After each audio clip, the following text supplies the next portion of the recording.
Good morning po mga kababayan, ma'am sir. This is Jam, the Filipino channel, ang inyo pong lingkod. So today nga is ano nga ba ngayon? So today nga is December 2, 2024. At tayo ngayon ay pupunta dyan sa may Go Hotel sa may North Edge sa Quezon City po yan. Dito yan sa may Veterans of Village sa Project 7 Quezon City. At dadalhin natin yan sa may Oracle Hotel and Residences. Dan yan sa may Katipunan Avenue, Loyola Heights, Quezon City, sa matraffic na lugar to. Okay po, so magbabalik po tayo mamayang onte pag nakuha na po natin sila. Disclaimer lamang po, ang content po natin ay kalsada at hindi ang passenger. Kaya nga naman, sakasakali naman po namin marinig kayo mga pangalan po ng lugar, pangalan ng tao, pangalan ng organizations, government or private man yan, ay wala pong kinalaman ng channel ito at wala pong pinapatungkulan. Lahat po ng pinag-usapan dito ay pawang dito lamang po yan sa loob at wala pong pinapatungkulan po sa labas. Okay po, so magbabalik po tayo mamayang onte pag nakakuha na po natin sila.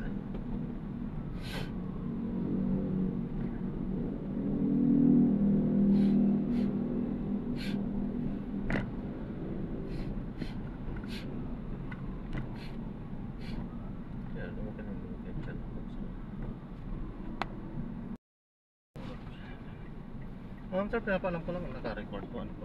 Po? Naka-recorded po sa kalsada po. Pinaka-dashcam. Nagre-record po at ina-upload po sa aking YouTube channel po, Jam the Filipino channel. Thank you. Ha?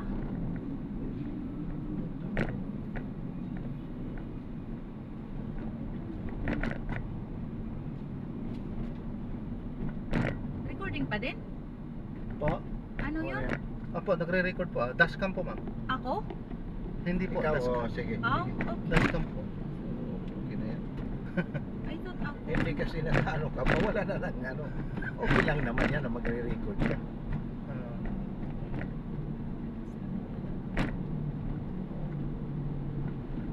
Yung kalsada lang naman yung re-record natin. Opo, kalsada po. Yung traffic.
na-drop na natin sila. Kaya sa may Katipunan banda. So hindi tayo nagtuloy-tuloy na nag-play. Sapagkat medyo may mga napag-uusapan silang hindi natin naiintindihan. Baka importante yun. So respeto sa kanilang privacy. Hindi tayo nag-play. Okay po, so yan, so maraming salamat po sa panonood. Hanggang sa muli po, ingat at God bless po everyone. Paalam po muna pansamantala at medyo late kasi tayo nagising, kaya first trip lang natin yun, alas 9 na.